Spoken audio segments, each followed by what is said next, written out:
Down here. Hey guys, I'm here today to talk about another version of hip cars. So last week I gave you guys standing hip or kneeling hip cars on all fours, and sometimes that's really difficult for us to do in control and not open up, right? So what I mean by opening up is, when I explained this last week, is when we do this, we tend to kind of turn into it to cheat, and the goal of hip cars is to not move. Okay, and I'm only controlling the side of the hip, and I'm trying to limit how I move in the lower lumbar, and I don't want to cheat on that movement. So we're going to do a prone hip car, which will help us if we feel that we're cheating, okay? And my demo here is going to be Amanda, because we've been working a lot on fixing her hip.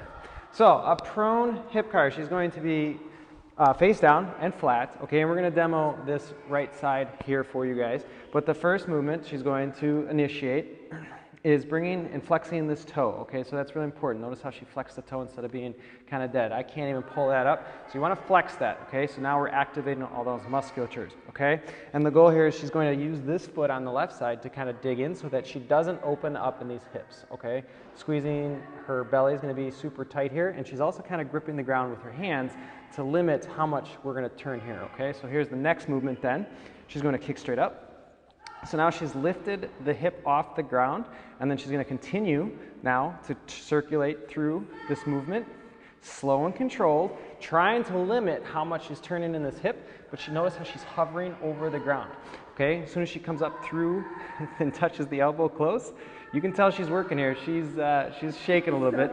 She's going to then reverse the movement back through, kind of rotate up to wisp position, and then go back down to the start position. So we're going to do that one more time and kind of show you full range of motion without segmenting it. So she's going to go kind of bring this through and go all the way through. So here she comes up. She's going to slow and controlled rotate this hip, trying to limit it, and I just heard a release in her hip.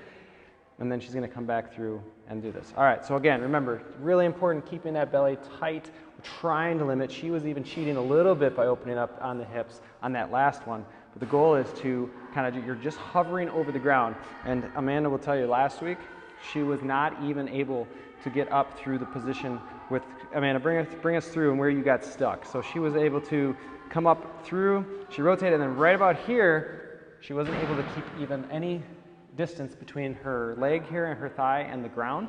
And that was really important as we started working with her hip rehab, making sure she's able to control this all the way through. So guys, this is the prone hip car. Really, really good and important, and a way to isolate some things that are going on in this lower lumbar and that hip capsule, really target those areas. So if you guys like this, give us a thumbs up, give us a follow, share it with people you know, send us messages. We'd love to help you guys with mobility, and we'll see you guys next week. Thanks.